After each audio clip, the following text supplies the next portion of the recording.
और इस वक्त हमारे साथ हमारे वरिष्ठ सहयोगी प्रकाश जी हमारे साथ जुड़ चुके हैं। प्रकाश जी, ये पूर्णिया का मसला तो ऐसा लग रहा है बहुत गंभीर होता जा रहा है। कांग्रेस आरजेडी तो पल्ला झाड़ रहे हैं, लेकिन पप्पू यादव कह रहे हैं मैं तो कांग्रेस से ही लड़ूंगा चुनाव।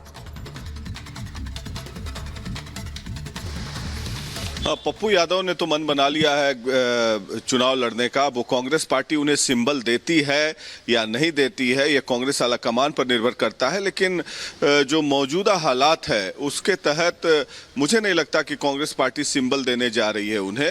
और क्योंकि दोस्ताना फाइट कुछ होता नहीं है। कांग्रेस को सीट शेयरिंग के तहत पिछले दफा जो 9 सीटें मिली थी उसी के तहत 9 सीटें मिल गई हैं। तो अगर फ्रेंडली फाइट होगी तो पप्पू यादव आरजेडी के वोट बैंक यानी कि यादवों के कुछ वोट बैंक को डैमेज कर सकते हैं, जिसका नुकसान आरजेडी के कैंडिडेट को ही होगा। तो इसके तहत वो गठबंधन में विरोधाभास आएगा। तो वो दोस्ताना संघर्ष के लिए क्या कांग्रेस तैयार है? पप्पू यादव के लिए क्या कांग्रेस तिलांजलि देने के लिए तैयार है इस गठबंधन को? मुझे लगता नहीं है कि ऐसा होगा। जबकि पप्पू यादव की पत्नी जो है रंजीत रंजन, वो कांग्रेस पार्टी से राज्यसभा सांसद हैं और उसके बाद पप्पू यादव ने अपनी पार्टी को मर्ज किया। लेकिन संभवतः मुझे ऐसा लगता है कि पप्पू यादव जन अधिकार पार्टी के सिंबल या निर्दलीय चुनाव मैदान में उतरेंगे। निर्दलीय पहले भी चुनाव जीत चुके हैं, लेकिन 1991 की बात है, आज से 33 साल पहले। और 33 साल पहले वाले पप्पू यादव और अब के पप्पू यादव के जनाधार में काफ़ी अंतर है। पहले उनके बाहुबली की एक छवि थी और जो बिहार में बोलबाला था बाहुबलियों का, और बाहुबलियों के डर से लोग वोट दे देते थे। अब वो दौर रहा नहीं कि बाहुबल के डर पर लोग वोट करें। मतदाता काफ़ी जागरूक हो चुके हैं और सब पार्टियों का अपना अपना आधार वोट बैंक है। जैसे यादव जाति, जिस जाति से पप्पू यादव आते हैं, उनका ज़्यादा जनाधार जो है लालू यादव के पास है। अब देखना है कि क्या पप्पू यादव की लोकप्रियता इतनी है कि आरजेडी के वोट बैंक में सेंधमारी कर पाएंगे अपनी लोकप्रियता के कारण। ये आने वाला वक्त ही बताएगा। बिल्कुल प्रकाश जी, और इंतजार सभी को है। 2 अप्रैल का भी वो जिक्र कर रहे हैं, लेकिन किस आधार पर ये पता नहीं। लेकिन इसी बीच एक बड़ी खबर अपने दर्शकों को बता दे। पप्पू यादव पर बीजेपी की तरफ से गया और आलोक की तरफ से ये तंज कसा गया है। बड़ी खबर आपको बता रहे हैं। पप्पू पर बीजेपी के अजय आलोक कहते हैं कि असफल डॉक्टर की तरह हो चुके हैं पप्पू यादव। वो कांग्रेस को ठीक करना चाहते हैं, लेकिन कांग्रेस ठीक होने के लिए तैयार नहीं है। यहाँ पर ये बात कही जा रही है क्योंकि पप्पू यादव बार बार कह रहे हैं कि वो कांग्रेस की टिकट पर चुनाव लड़ेंगे। आरजेडी कुछ और तर्क दे रही है। दोनों ही कांग्रेस आरजेडी इंडी गठबंधन में एक घमासान की तस्वीर भी देखने को मिल रही है। लेकिन आलोक राय ने क्या कुछ कहा वो आपको सुनवाते हैं। मैं किस पे तरस खाऊं, किस पे तरस खाएं? भारतीय जनता पार्टी किस पे तरस खाए? पप्पू यादव पे तरस खाए कि कांग्रेस पे तरस खाए? पप्पू यादव उस असफल डॉक्टर की तरह हो गए हैं जो एक लकवाग्रस्त आदमी को ठीक करने में पूरा जोर जान लगाए हुए है। और लकवाग्रस्त आदमी ठीक होना नहीं चाहता है, कांग्रेस ठीक होना नहीं चाहती है। पप्पू यादव ठीक करने के लिए पागल हुए जा रहे हैं। तो बिहार में जो इंडी गठबंधन है उसने सीट शेयरिंग का फॉर्मूला तो बना लिया, लेकिन ये कहे कि नाराजगी भी मोल ले ली है। जो एक तरह से अभी पप्पू यादव कांग्रेस के साथ हैं क्योंकि उनकी पार्टी का उन्होंने विलय कांग्रेस में कर लिया था, लेकिन पूर्णिया सीट कांग्रेस के खाते में नहीं आई है। इसीलिए कहा जा रहा है कि बगावती तेवर अपनाने को तैयार है पप्पू यादव। लेकिन इससे आरजेडी को कितना नुकसान होगा, बीजेपी को कितना फायदा होगा, क्या समीकरण बिहार में बन रहे हैं, इस वीडियो की रिपोर्ट देखिए।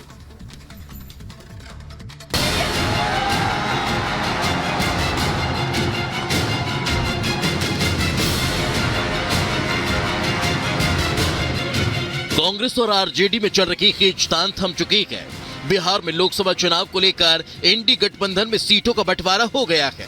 पूर्णिया की सीट आरजेडी को मिल गई है, लेकिन पप्पू यादव का पूर्णिया प्रेम दर्द के रूप में रह रहकर छलक रहा है। उनके बगावती तेवर की वजह से कांग्रेस और आरजेडी में भूचाल मचा हुआ है। दरअसल आरजेडी प्रमुख लालू प्रसाद यादव ने बिहार की पूर्णिया लोकसभा सीट से जदयू से आरजेडी में आई बीमा भारती को अपना उम्मीदवार बनाया है। ये बात पप्पू यादव को बिल्कुल रास नहीं आई और उन्होंने सीटों के बंटवारे के बाद भी कांग्रेस से नामांकन करने की ठान ली। 4 तारीख को आप पूर्णिया की जनता की भावनाओं के अनुकूल कांग्रेस की झंडा पूर्णिया की धरती पर फहराए जाएंगे। कांग्रेस की झंडा ही पूर्णिया में रहेगी। पप्पू यादव ने टिकट पाने के लिए क्या नहीं किया, अपनी पार्टी का विलय कांग्रेस में कर दिया। टिकट पर दावा ठोकने के लिए विशाल जनसभा कर अपने शक्ति प्रदर्शन किया, लेकिन पप्पू यादव को बदले में भी धोखा मिला, जिसने उनके दिल को झकझोर कर रख दिया। ऐसा इसलिए क्योंकि वो कई बार कह चुके हैं कि चुनाव लड़ेंगे तो पूर्णिया से ही लड़ेंगे। मैं पूर्णिया मर जाऊंगा, आत्महत्या होगी मेरे लिए। कांग्रेस लड़ाएगा तो पूर्णिया ही हम लड़ेंगे। पूर्णिया से बाहर जो आदेश होगा कांग्रेस का नहीं जाएंगे। हमें अपने पूर्णिया के आत्मसम्मान और उस विश्वास के साथ, उस भगवान के साथ दगा करने से पहले मरना पसंद होगा, आत्महत्या करना पसंद होगा। पूर्णिया की भावनाओं को जो मेरा इमोशनल टच है नहीं होंगे। वहीं पप्पू यादव के पूर्णिया से लोकसभा चुनाव लड़ने के ऐलान के बाद आरजेडी में भूचाल आ चुका है। हालांकि बीमा भारती ने पप्पू यादव को अभिभावक बताया था, यही नहीं उन्होंने दावा किया था कि पप्पू यादव पूर्णिया में उनका समर्थन करेंगे। वो हमारे सम्मानित है, हमारे गार्जियन है, अभिभावक है, उनसे भी मैं आग्रह करना चाहती हूँ वह भी हमारे साथ दे करके और जो है कि चुनाव जिताने का काम करें। बिहार में महागठबंधन की सीटों का बंटवारा हो चुका है। आरजेडी 26 सीटों पर चुनाव लड़ेगी, जबकि कांग्रेस को 9 और लेफ्ट को 5 सीटें मिली है। लेफ्ट की 5 सीटों में से माले 3 सीपीआई बेगूसराय और सीपीएम खगड़िया से चुनाव लड़ेगी, लेकिन पप्पू यादव के बगावती तेवरों ने बिहार में इंडी गठबंधन के सारे समीकरण बिगाड़ कर रख दिए। Bureau report, Republic Bharat. और इस बीच एक बड़ी खबर आपको बता दें, दिल्ली सरकार में मंत्री कैलाश गहलोत ईडी दफ्तर पहुंच गए हैं। आज उन्हें पूछताछ के लिए बुलाया गया था, ईडी ने सम्मन किया था, वो पहुंच गए ईडी दफ्तर। ये बड़ी जानकारी आपको दे दें, शराब घोटाला मामले में ईडी ने सम्मन भेजा था। कैलाश गहलोत दिल्ली सरकार में मंत्री हैं। दिल्ली शराब घोटाले को लेकर उनसे अब सवाल जवाब होंगे। केजरीवाल के एक और मंत्री को ईडी का सम्मन। दिल्ली सरकार का एक और मंत्री अब शराब घोटाले की चपेट में। दरअसल ईडी की तरफ से एक सम्मन भेजा गया था और बताया जा रहा है कि शराब घोटाला मामले में ही यह सम्मन कैलाश गहलोत को भेजा गया है, जिसके चलते वो ईडी दफ्तर पहुंचे कैलाश गहलोत। अब उनसे होंगे सवाल जवाब। और इसी खबर पर हमारे संवाददाता साहिल हमारे साथ जुड़ गए हैं। साहिल, खबर तो मिल चुकी है कि अब कैलाश गहलोत ईडी दफ्तर पहुंच चुके हैं।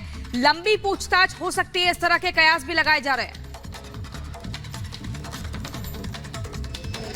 हाँ बिल्कुल, लगभग थोड़ी देर पहले 11:34 पे कैलाश गहलोत जो है ईडी दफ्तर पहुंचे थे और ये बताया जा रहा है कि कुछ ही देर में उनसे जो सवालों की जो लिस्ट तैयार की गई है ईडी अधिकारियों द्वारा, वो क्वेश्चनिंग जो है कैलाश गहलोत से शुरू की जाएगी। क्योंकि ये माना जाता है कि जो मिनिस्टर ग्रुप बनाया गया था उसमें कैलाश गहलोत का भी नाम था, जो ड्राफ्ट तैयार किया गया था उसमें कैलाश गहलोत की इन्वॉल्वमेंट थी। और साथ ही साथ इसके अलावा ये बताया जाए जो विजय नायर था शराब कारोबारी, वो इनके सरकारी आवास पर रुकता था, ऐसे सूत्रों के हवाले से खबर आ रही, जिसके आधार पे आज ईडी ने इनको समन किया था। और अब आम आदमी पार्टी के ट्रांसपोर्ट मिनिस्टर जो है कैलाश गहलोत, वो इस समय ईडी दफ्तर के अंदर मौजूद है। कुछ ही देर में जो क्वेश्चनिंग का सिलसिला है वो ईडी अधिकारियों द्वारा शुरू किया जाएगा। जी बिल्कुल। और साहिल, जैसा आप बता रहे हैं, चूंकि ड्राफ्ट जो है वो तैयार किया गया था कैलाश गहलोत की ओर से, चूंकि इंटरोगेशन अरविंद केजरीवाल से भी चल रही है। ये कहें कि बहुत सारी चीजें हैं ईडी के पास और कैलाश गहलोत भी अब मुश्किलों में आ सकते हैं, क्योंकि उनके जो मुखिया है वो तो है ही अंदर।